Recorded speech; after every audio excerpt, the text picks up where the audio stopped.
Students, आज का हमारा टॉपिक है सॉल्यूशन, सस्पेंशन एंड कोलाइड्स। आज हम लोग डिटेल डिस्कशन करेंगे about solution, suspension and collides.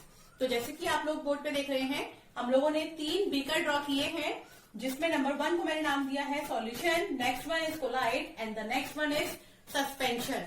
सबसे पहले मैं यहाँ एक चीज और शेयर करना चाहूंगी कि अगर हम लोग बात करते हैं सॉल्यूशन, तो आप लोग समझ पा रहे होंगे सॉल्यूशन मतलब 2 डिफरेंट टाइप के सब्सटेंस को आपस में मिक्सअप करना। इसके अंदर 2 टाइप के पार्टिकल्स होते हैं। नंबर 1 होगा solute and the next one is solvent. तो सॉल्यूशन जो है वो 2 पार्टिकल के सबमिशन से बनता है, एक होगा सॉल्यूट, एक होगा सॉल्वेंट। अब हम लोग किस तरीके से आइडेंटिफाई करेंगे कि सॉल्यूट क्या होता है एंड सॉल्वेंट क्या होता है, तो एक जनरल तरीका बता रही हूं आपको। अगर कोई सब्सटेंस आपको लेस अमाउंट में मिलता है, मतलब क्वांटिटी उसकी कम होती है, तो हम कह देंगे कि वो है हमारा सॉल्यूट। और अगर कोई सब्सटेंस आपको लार्जर क्वांटिटी में मिलता है, तो हम लोग कह देंगे कि वो होता है हमारा सॉल्वेंट। ऐसा कंपल्सरी सिचुएशन नहीं है, ये बस याद करने का तरीका है। और अगर आपको ये डेफिनेशन याद ना हो पाए, तो एक और डेफिनेशन ले लेते हैं। कोई भी सब्सटेंस जो अपने अंदर अदर सब्सटेंस को डिसॉल्व करवाता है, उसे बोल देते हैं सॉल्वेंट। और कोई सब्सटेंस जो सॉल्वेंट में डिसॉल्व होता है, उसे बोल देते हैं हम लोग सॉल्यूट। तो ये डेफिनेशन है हमारी सॉल्यूट एंड सॉल्वेंट की। तो इन 2 डेफिनेशन के बेसिस पे ही हम लोग एक्सप्लेनेशन लेंगे इन 3 टॉपिक्स का। तो सबसे पहले हम लोग बात कर लेते हैं सॉल्यूशन की। इसी को हम लोग एक नाम और देते हैं ट्रू सॉल्यूशन। ट्रू सॉल्यूशन का मतलब क्या है? ट्रू मतलब होता है यहाँ रियल। तो ऐसा सॉल्यूशन जो हर कंडीशन फुलफिल करता है सॉल्यूशन होने की, तो इसीलिए इसका नाम है ट्रू सॉल्यूशन। यहाँ अगर हम लोग बात करते हैं पार्टिकल के साइज की, तो पार्टिकल का साइज 1 नैनोमीटर से कम होता है, या फिर कह सकते हैं 10⁻⁻7 से कम होता है।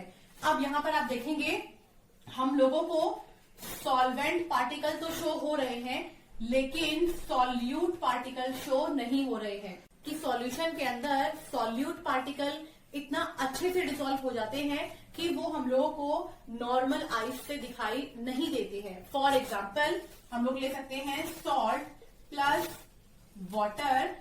अगर हम लोग सॉल्ट को वाटर में मिक्स करते हैं, तो सॉल्ट आफ्टर मिक्सिंग हमको पानी के अंदर दिखाई नहीं देगा, सिर्फ टेस्ट पता लगेगा।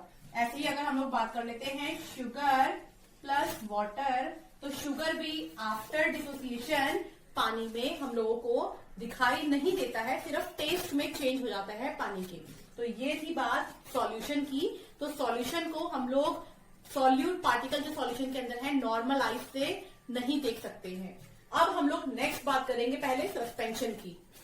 अगर आप यहाँ देख पा रहे हैं, तो आप लोगों को सॉल्वेंट के पार्टिकल भी दिखाई दे रहे हैं और साथ में कुछ सॉल्यूट पार्टिकल भी दिखाई। तो हम लोग ये कह सकते हैं कि सस्पेंशन एक हेट्रोजीनियस मिक्सचर है। तो यहाँ एक चीज को और ऐड कर लेते हैं, ये हेट्रोजीनियस मिक्सचर है। और हेट्रोजीनियस मिक्सचर के बारे में हम लोग पढ़ चुके हैं। वो मिक्सचर जिसके अंदर 2 डिफरेंट फेज हम लोगों को दिखाई देती है, वो होता है हेट्रोजीनियस मिक्सचर। यानी कि यहाँ पर आपको सॉल्वेंट अलग दिखाई देगा एंड सॉल्यूट अलग दिखाई देगा। फॉर एग्जाम्पल हम लोग बात कर लेते हैं सैंड प्लस वाटर।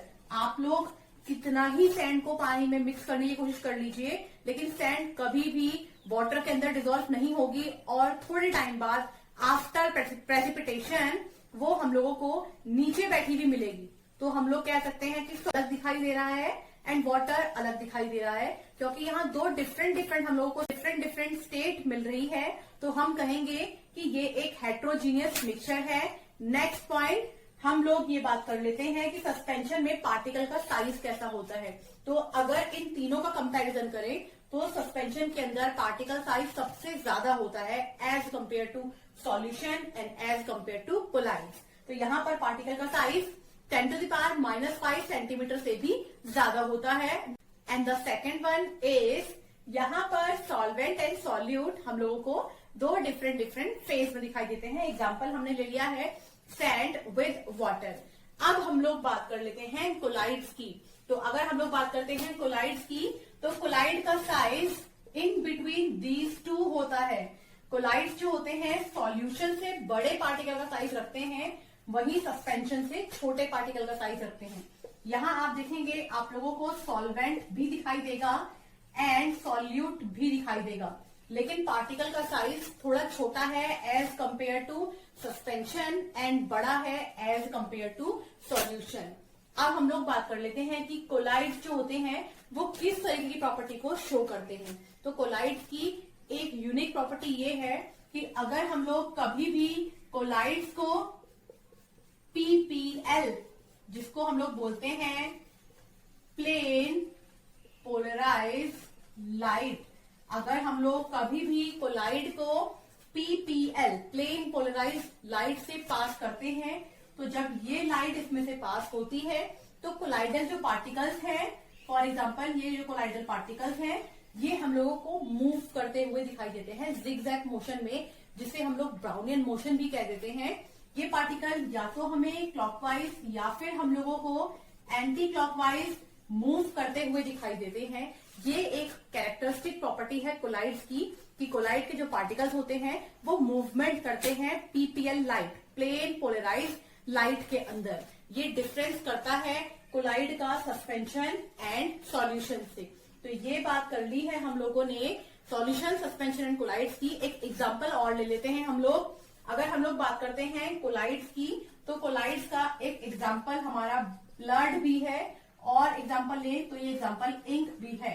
अगर आप लोग जनरली ब्लड को देखेंगे तो आपको वो कंसिस्टेंट दिखाई देगा, एक ही कलर का दिखाई देगा, लेकिन हम जानते हैं कि ब्लड के अंदर डिफरेंट डिफरेंट कंपोनेंट्स होते हैं। फॉर एग्जांपल ब्लड के अंदर आरबीसी, डब्ल्यूबीसी, प्लाज्मा, प्लेटलेट्स, इस टाइप के कंपोनेंट्स पाए जाते हैं।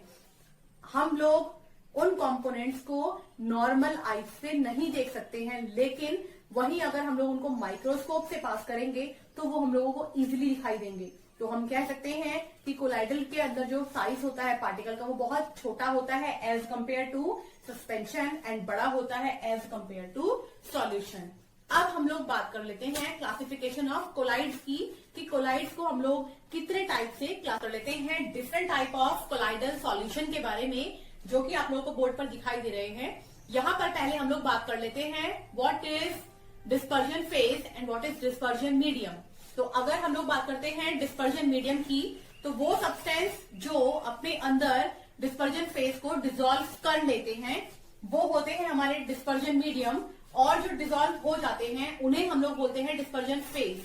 तो जिस तरीके से हम लोगों ने सॉल्यूशन में बात की थी सॉल्यूट एंड सॉल्वेंट की, बिल्कुल उसी तरीके से सॉल्यूट यहाँ पर है हमारा डिस्पर्जन फेज और सॉल्वेंट एज हमारा है यहाँ पर डिस्पर्जन मीडियम।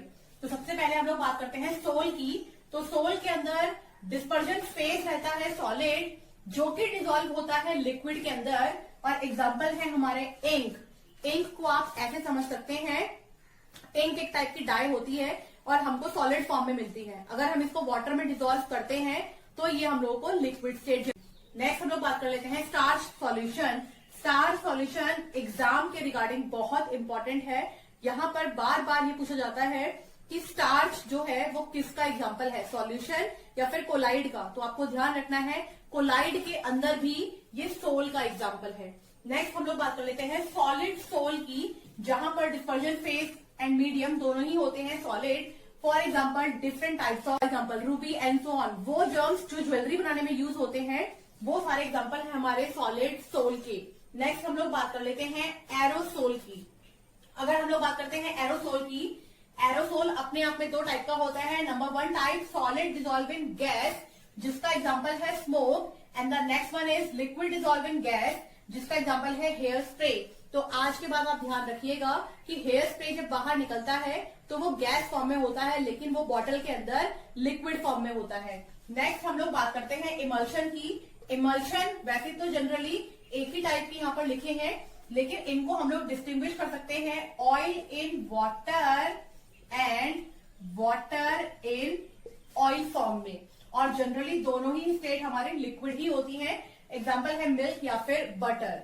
फॉर एग्जाम्पल अगर हम लोग बात करें ऑयल इन वाटर की, तो इसका एग्जाम्पल है मिल्क। किस तरीके से हम लोग बात करते हैं मिल्क की, तो जब रॉ मिल्क बॉईल होने लगता है तो वहां पर आप देखेंगे कि उसकी सरफेस के ऊपर ऑयल के ड्रॉपलेट्स दिखाई दे रहे हैं जो पहले नहीं दिखाई दे रहे थे।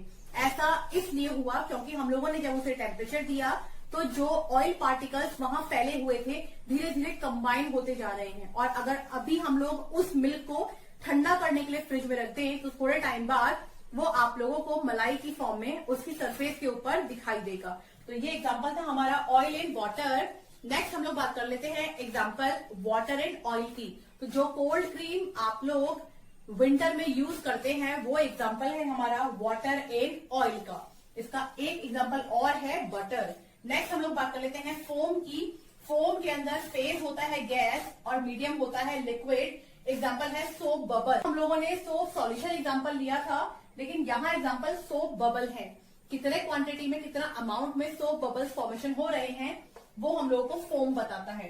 नेक्स्ट हम लोग बात कर लेते हैं सॉलिड फोम की। तो सॉलिड फोम का फेज होता है गैस और मीडियम होता है solid. For example bread. Next हम लोग बात कर लेते हैं जेल की। जेल का फेज होता है सॉलिड एंड मीडियम होता है liquid. For example hair gel. तो ये कुछ क्लासिफिकेशन था कोलाइड्स का। आगे आने वाले वीडियोस में हम लोग कुछ और इम्पोर्टेंट टॉपिक्स के बारे में बात करेंगे। अगर आप लोग के कुछ डाउट्स हैं, कुछ क्वेरीज हैं, तो प्लीज उसे नीचे कमेंट सेक्शन में लिख दीजिएगा, मैं उसके जवाब जरूर दूंगी। आज के लिए इतना ही, थैंक यू।